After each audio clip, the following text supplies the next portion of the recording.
Assalamualaikum everyone. I hope you all are fine and fresh by the grace of Almighty Allah. आज की इस video में मैं explain करने जा रही हूँ सिंपल डिवीज़न।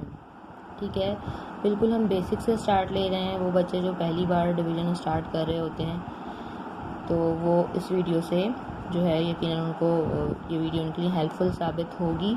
इस वीडियो को एंड तक ज़रूर देखिएगा बगैर स्किप किए। तो चलें स्टार्ट करते हैं अपनी वीडियो। सबसे पहले सिंपल डिवीज़न में मैं जो है वो 2 का टेबल जो है वहाँ से स्टार्ट लिया है। जो हमारे पास बड़ी वैल्यू होती है उसे हम यहाँ पे जो ये डिवीज़न का बनाते हैं साइन उसमें अंदर रखते हैं और ये वैल्यू कहलाती है डिविडेंड। ठीक है, और जिससे हमने डिवाइड करना होता है वो वैल्यू कहलाती है हमारा डिवाइज़र। यहाँ हमारा डिवाइज़र 2 है और जो हमारी डिविडेंड की वैल्यू है वो है 4534। हमने इस वैल्यू को 2 से डिवाइड करना है। ठीक है, तो यहाँ हमारे पास 2 का टेबल भी मैंने ऑलरेडी लिख लिया है। इसकी हेल्प से हमने इसे डिवाइड करना है। अब हमारे पास यहाँ पे एक बड़ी वैल्यू है इसलिए हम इसको एक साथ डिवाइड नहीं कर सकते। हम क्या करेंगे, हम एक एक करके इसके डिजिट्स लेंगे और फिर इसको 2 से डिवाइड करेंगे। ठीक है, मैं आपको आसान अल्फाज में बताती हूँ कि अगर आपके पास कोई, मैं एग्जांपल दे रही हूँ आपके पास, अगर आपके पास कोई चीज़ है, कोई बॉल्स हैं, फ़र्ज़ करें वो है 4534 बॉल्स हैं और आपको उसके 2 के पेयर्स बनाने हैं। ठीक है, तो आपने बताना ये होगा कि वो टोटल कितने पेयर्स बन जाएंगे। ठीक है, तो यहाँ हम स्टार्ट लेते हैं। सबसे जो पहला हमारा डिजिट है वो है 4।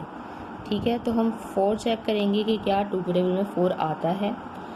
देखिए 2 time 1 is 2 and 2 time 2 is 4। 2 के टेबल में तो पूरा 4 बिल्कुल आता है, हमें नज़र आ रहा है। 2 के टेबल में 4 किस पर आता है, 2 पे आता है। तो हम क्या करेंगे, यहाँ पे 2 के टेबल में जिस नंबर पर 4 आता होगा वो नंबर हमने ऊपर लिखना है। 2 टाइम 2 इज़ 4। ठीक है, अब क्या करेंगे, माइनस करेंगे।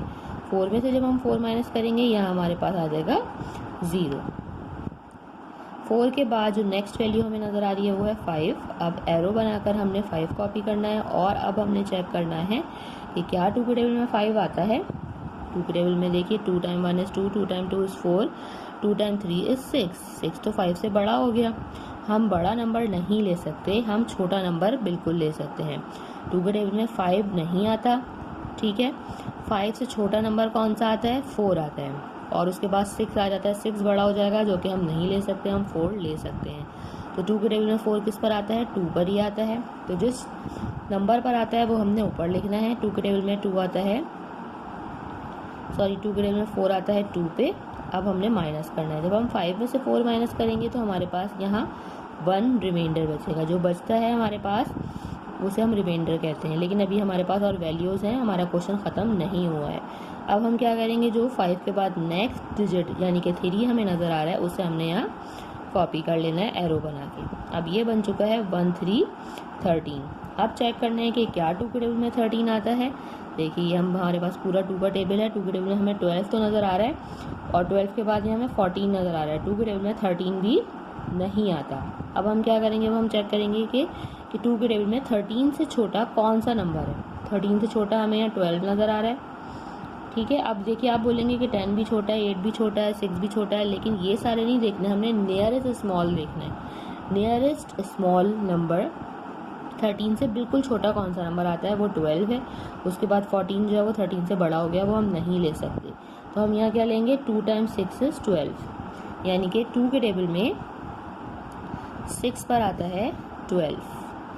अब हम क्या करेंगे, 13 में से 12 को हमने माइनस करना है। 3 माइनस 2 1 आ गया हमारे पास। 1 माइनस 1 यहाँ 0 आ जाएगा।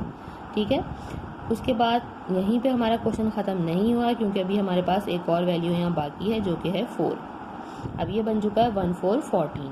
अब हमने दोबारा से 2 का टेबल चेक करना है कि क्या 2 के टेबल में 14 आता है।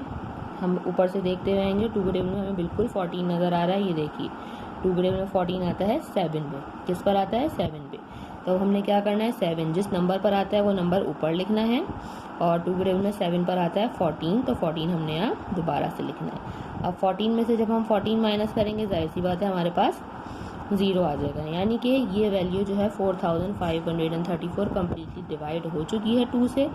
ठीक है, जैसे कि मैंने आपको एक एग्जांपल दी थी कि फॉर एग्जांपल अगर आपके पास 4500 एंड 34 बॉल्स हैं और आपको 2-2 के पेयर्स बनाने हैं। तो कितने पेयर्स बनेंगे? हमारे पास बनेंगे 2267 पेयर्स। ठीक है, तो हमारे पास डिवीज़न का आंसर आ चुका है। इसे हम लिखेंगे किस तरह? सबसे पहले हम लिखेंगे कि हमने 4534 को डिवाइड किया 2 से, और उसको डिवाइड करने से हमारे पास आंसर आया है 4005 ये आंसर हमारे पास आया है 2267। यहाँ हमें लिखना है 2267। आई होप कि वीडियो आपको अच्छे से समझ आई है। अगर ये वीडियो आपको पसंद आई है तो उसे लाइक और शेयर ज़रूर करें और मेरे चैनल को भी सब्सक्राइब करें। इंशाल्लाह बहुत जल्द मिलती हूँ आपसे अपनी नेक्स्ट वीडियो में। अपना बहुत ख्याल रखिएगा। अल्लाह हाफिज़।